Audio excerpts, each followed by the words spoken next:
Was made for entertainment purpose only. It doesn't mean to hurt any. And don't take it seriously. Good morning everyone. Good morning এর জন্য বললাম কারণ আমি এখানে সকালবেলায় বসেছি ভিডিওটা নিয়ে। এখন বাজে 8:20। এমন একটা বার্তা আমার কাছে এসে পৌঁছালো যে আমার মনে হলো এই বার্তাটা একটু দিকে দিকে পৌঁছে যাওয়ার দরকার।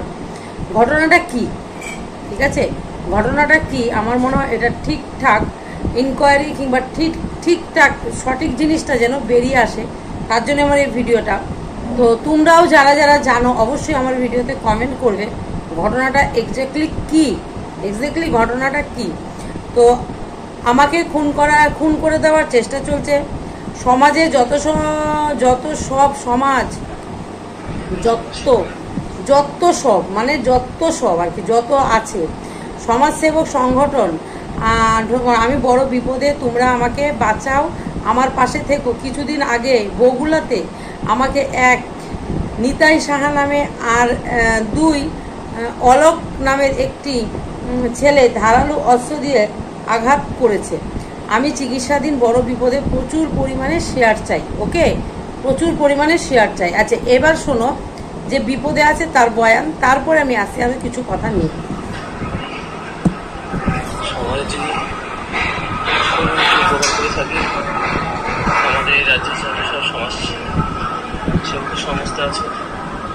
তার নাম সুখেন সরকার। দাঁড়াও,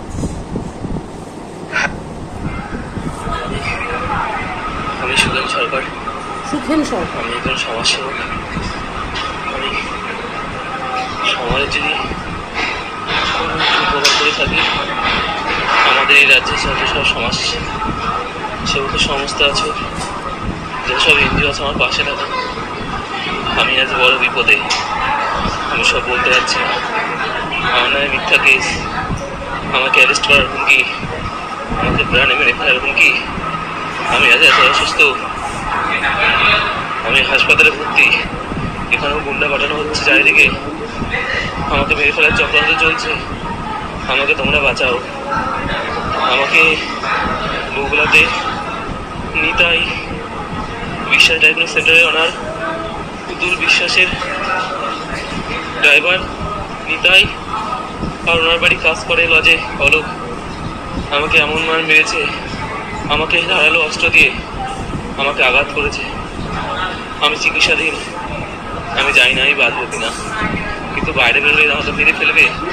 এরা প্রচণ্ড প্রভাবশালী, আমি খুব অসুবিধার মধ্যে আছি।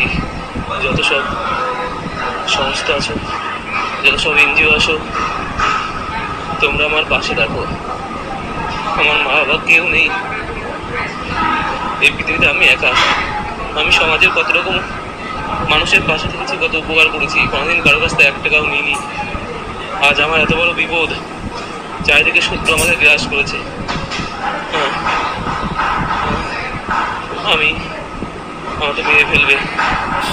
আমাকে মেরে ফেলবে। আমি ওদের বিরুদ্ধে কোনো রকম অভিযোগ করবো যে সেটাও করতে পারছি এখন। যত সব সংস্থা আছে, আমার এই ভিডিওটা জানি মাননীয় মুখ্যমন্ত্রী পর্যন্ত পৌঁছায়, তোমরা সবাই এত পরিমাণে শেয়ার করো,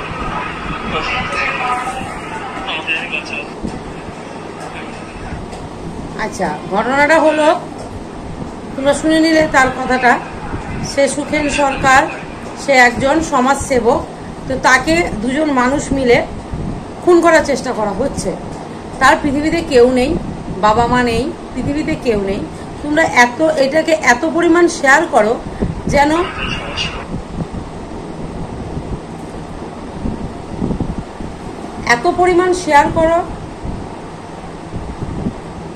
যেন এটা মমতা ব্যানার্জি অবধি পৌঁছায়। আচ্ছা, উনি কি বললো আমি সত্যি সঠিকটা কি আমি জানি না। প্রথমে ভিডিওটা আমার সামনে আসার পরে আমার খুব খারাপ লাগলো। একটা অ্যাজ এ ম্যান, মানে মানুষ হিসাবে আমার খুব খারাপ লাগলো যে একটা ছেলের এরকম পরিস্থিতি, মা নেই, বাবা নেই, তাহলেও তাকে সে সমাজের জন্য নিঃস্বার্থভাবে সে বলছে 1 টাকাও কিছু নিই না, প্রচুর মানুষের জন্য আমি এত কাজ করেছি, তাহলে আজকে তার এই পরিণতি কেন? তাহলে এটা দিকে দিকে ছড়িয়ে যাওয়ার দরকার আছে। আচ্ছা, তারপরে আমি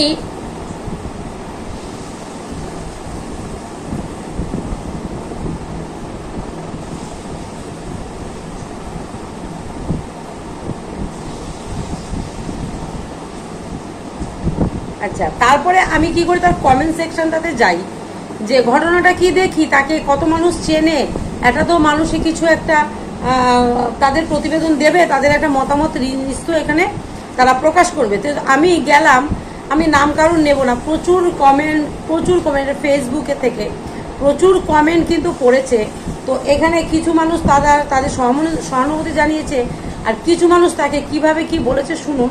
সে কতটা সত্যি বলছে, কতটা মিথ্যা বলছে সত্যি আমি জানি না। সে বলছে পৃথিবীতে ওর বাবা মা নেই, সে বাবা মা নিয়েও কথা আছে। আচ্ছা, তার আগে আমি বলি, একজন বলছে এমন কেন করছে তোমার সাথে, তার রিপ্লাই আরেকজন বলছে আমি জানি না তারা তাদেরকে কি চেনে না, তাদের নিশ্চয়ই না চিনলে এইভাবে মতামত পেশ করতে পারবে না। এই ছেলেটা খুব খারাপ। আচ্ছা, আরেকজন বলছে আপনি ভালো হয়ে যাবেন, ভগবানের কাছে প্রার্থনা করি। আরেকজন বলছে কেন রে, কি চাই? আরেকজন বলছে আমাকে ব্লক করলি কেন? ঠিক আছে, আরেকজন বলছে যে ওখানে রিপ্লাই করেছিল এই ছেলেটা খুব খারাপ, সেই মহিলাই, আমি বলি মহিলাই, সেই মহিলা আবার এখানে কমেন্ট করছে তাকে, আমাকে ব্লক করলি কেন রে, আর আমার এই কমেন্ট ডিলিট করলি কেন? তুই যা করেছিস সেটার জন্য তোকে ভুগতে হবে রে। একটা ছোট শিশু, তার 3 মাস বয়স, তার জীবন নিয়ে তুই খেলছিস। এই কথাটা যদি সত্যি হয়, উনি এসে যেভাবে আর্জি জানাচ্ছে, এবার যদি এই কথাটা সত্যি হয়, ওনাকে তো 2জন মানুষ পিটাচ্ছিল, ওনাকে তো 2জন মানুষ একটা, আমি মানছি সমাজে বড় বড় মানুষরা অঘটন ঘটাতে পারে, খারাপ কাজ করতে পারে, একটা 3 মাসের শিশু, তার সাথে তোমার কি রিভেঞ্জ? আমি জানি না এটা আদৌ সত্যি কি মিথ্যা। যদি সত্যি হয়, এবার তো উনি আরো মার খাবে, সোশ্যাল মিডিয়া মানুষ তো এবার পিটিয়ে শেষ করে দেবে ওনাকে, মানে মুখের ইয়েতে একদম শেষ করে মাটির সাথে মিশিয়ে দেবে।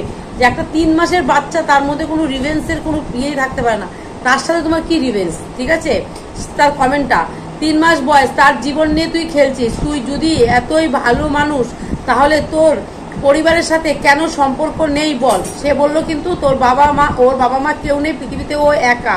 তাহলে এখানে পরিবারের কথা কোথা থেকে আসছে? তুই তো সবসময় রাজনীতি নিয়ে থাকিস আর নিজেকে সমাজ সেবক বলিস। তুই বাড়ি আসলে গ্রামের সব মানুষ তোকে কেলাবে, ভাষাটা এটা বলেছে। আর তোকে যে বা যারা কেলিয়েছে তারা অনেক কম কেলিয়েছে। ওকে, এই কমেন্টার ইয়েতে আরেকজন রিপ্লাই দিচ্ছে, এটা মহিলা ছিল আগের কমেন্টে, এটা একটা পুরুষ। সে বলছে সমাজের জন্য কি কি কাজ করেছিস তুই, তোকে তো খুব ভালো করেই চিনি জানি। তোর দিদি যখন ফোন চুরি করেছিল তখন কি করেছিস? তোর দিদি যখন একটার পর একটা বিয়ে করে বেড়ায় তখন কোথায় থাকিস? লোকের পেছনে খাটি তো দিলে ঠাপ খাবি, ঢব্বার ছেলে একটা। ওকে,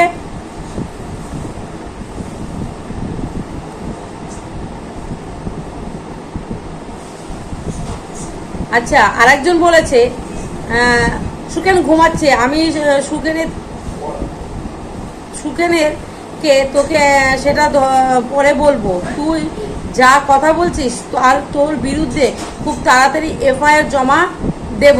বা তোর বাবা যখন সিপিএম করতো, তোর বাবা কত চুরি করেছে তোর বাবাকে জিজ্ঞেস কর।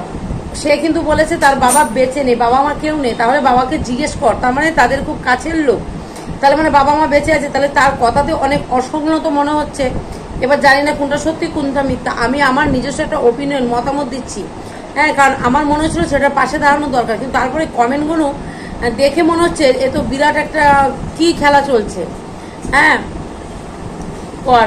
আর সোনামণির নামে যে ধরনের কথা বলেছিস, তুই দেখেছিস সোনামণির কটা বিয়ে?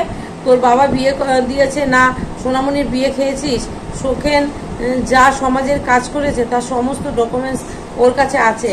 আর তুই তো পার্টি করিস, কটা মানুষকে উপকার করেছিস, নিজেও একটা সরকারি চাকরি করিস।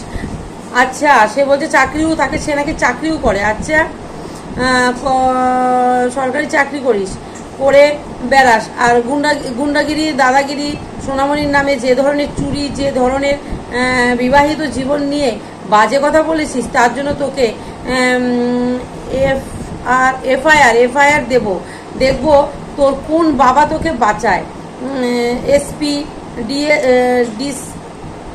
ডিস্ট্রিক্ট ম্যাজিস্ট্রেট ডিজিপি পর্যন্ত তোর নামে অভিযোগ করব। আজ সুখেন যেটা করেছে সমাজের চোখে হয়তো অন্যায়, কিন্তু আইনের চোখে একদম ঠিক করেছে। ওই মেয়েটি এত অল্প বয়সের ছেলেটির হিম্মত হলো কি করে প্রেগনেন্ট করার? অনেক ঘটনা আছে এর মধ্যে, ঠিক আছে, প্রেগনেন্ট করার। যে মেয়েটির বাবা বড় লোক, কোনোভাবে মেয়েটিকে ফাঁসিয়ে বিয়ে করতে হবে। সুখেনের গায়ে হলদি পরা থেকে কেউ যদি কোনো রকম হাত দেয় বা সুখেনের বাড়িঘর ভাঙচুর করে, সব কটার বিরুদ্ধে এফআইআর দেব। সুখেনের কোনো মার্ডার করেনি, চুরি করেনি, সমাজে কাজ করতে গিয়ে আক্রান্ত হয়েছে। তার জন্য সুখেন কি গর্ববোধ করি? সুখেনকে নিয়ে গর্ববোধ। সুখেন সরকার, তোর মুখ দিয়ে প্রথম শুনলাম সুখেনকে মারবে, তার সাথে তুই অন্য একজন, তার সাথে তুই ভালোভাবে যুক্ত আছিস, তার কারণেই বললি সমাজকে এই শিক্ষা দিচ্ছিস। একটি শিক্ষিত ছেলে হয়ে যে একটি নাবালিকা মেয়েকে প্রেগনেন্ট করে, তোকে তো ভাই স্যালুট জানানোর দরকার। আজ সুখেনকে যারা মেরেছে তাদের সাথে গিয়ে গলায় কোলাকুলি কর, তাদেরকে মিষ্টি খাওয়া, এটাই তো করে বেড়াচ্ছিস। তাদের কি অবস্থা হবে সেটা নিজে দেখতে পাবি। এর থেকেও তোকে কিছু বললাম না বেশি, তোর কমেন্টগুলোকে স্ক্রিনশট নিয়ে রাখলাম, কারণ সব জায়গায় দিতে হবে তো অফিসিয়ালি। তখন ছেলেটার পার্টি যাই, এই ধরনের প্রতিবাদের খুন রক্ত ঝরবে, এটাই তো স্বাভাবিক। যাই হোক, এই ধরনের প্রচুর কমেন্ট। হ্যাঁ, তো ব্যাপারটা ভীষণ, একটা যত ভেতরে ঢুকছি ব্যাপারটা আরো জটলা হয়ে যাচ্ছে বন্ধুরা। তো চলো সেটা নিয়ে আমি এখন যেহেতু ডিউটি বেরোবো, তোমরা সবাই জানো, আমি এই খবরটা দেখলাম, দেখে আমার মনে হলো যে চলো তো এটা নিয়ে একটু কিছু করা যাক, তার জন্য তোমাদের সামনে এটা নিয়ে এলাম। তো আমি এটা নিয়ে দেখি, রাতে এসে ডিটেলস আমি নিজেও ব্যাপারটাতে আরও ঢুকি, আরও ইনভলভ হই, আরও ব্যাপারটা একটু জাস্টিফাই করে তোমাদেরকে জানাবো। আর তোমরা যে যা জানো এই সুখেন সরকারের সম্বন্ধে, আদতে ছেলেটি কি বা কে কারা কি ব্যাপার আমি তো নেবো। আর তোমরা যদি কিছু জানো প্লিজ আমাকে একটুখানি সাহায্য করো। ঘটনাটা কি আদৌ ফেক, মানে ছেলেটি সত্যি না আদার্স যারা বলছে সেটা কোনটা সত্যি, কোনটা ভুল, কোনটা সঠিক। তবে 3 মাসের বাচ্চার ঘটনাটা যেটা শুনলাম, এটা যদি হয় খুব খারাপ ব্যাপার, জানি না, আমি আমার কোনো ওপিনিয়ন এখানে দিতেই পারলাম না, ভীষণ জটলা হয়ে গেল ব্যাপারটা। তো তোমরা তোমাদের মতামত অবশ্যই জানাবে। আমার ভিউয়ার্সরা খুব আমার ভিউয়ার্স কেন, টোটাল ভিউয়ার্সরাই খুব বুদ্ধিমত্তার সাথে তোমরা কাজ করো। তো তোমাদের কাছে এই ব্যাপারটা একটা রিকোয়েস্ট রাখলাম। ওকে, তো চলো সবাই ভালো থেকো, সুস্থ থেকো। ভিডিওটা আজকেই পেয়ে যাবে হয়তো। হ্যাঁ, তো চলো সবাই ভালো থেকো, আর আমার জন্য একটু প্রার্থনা করো। নতুন জায়গায় যাচ্ছি আজকে থেকে, আমার অনেক দূরে, আমার ডিউটি সিঙ্গুর, বুঝেছো? তো ছিলাম লোকালে, অনেকটা দূরে হয়ে গেলাম। তো সবাই প্লিজ আমাকে একটু ভগবানের কাছে প্রার্থনা করো, নতুন জায়গায় যেন আমি সুস্থ। একটু ভয় হচ্ছে, এভাবে ট্রেনে করে আমি ডেলি প্যাসেঞ্জারি করে এত বছর ধরে জব করছি, সেই 2015 থেকে এত দূরে আমি যাইনি। লোকালের মধ্যেই রয়েছি, বাসেও যাইনি, অটো টোটো এইভাবে গেছি। হ্যাঁ, কিন্তু এতটা দূর যাইনি, ঠিক আছে, দুটো গাড়ি পাল্টিয়ে ওইভাবে যাইনি। তো যেতে হবে, মানুষের কখন কি পরিস্থিতি হয় কেউ তো জানে না। তো চলো, কোম্পানি যখন দিয়েছে আমাকে মানতেই হবে সেটা। তো চলো আমাদের ঠাকুরের কাছে, আমাকে মাধবের কাছে একটু প্রার্থনা করো। আর মাধবই তো করেছে সব, সবই করে মাধব। ওনার ইচ্ছা ছাড়া একটা গাছের পাতা অবধি নড়তে পারে না। হ্যাঁ, ওনার সব কিছু ওনার ইচ্ছাতেই হয়। হয়তো কিছু একটা ভালো আছে, চলো, তবু নার্ভাস হচ্ছে, প্রথম দিন তো। তো চলো সবাই ভালো থেকো, সুস্থ থেকো, টাটা। আর আমার জন্য একটু প্রার্থনা করো, কামনা করো। তো চলো, টাটা, লাভ ইউ অল।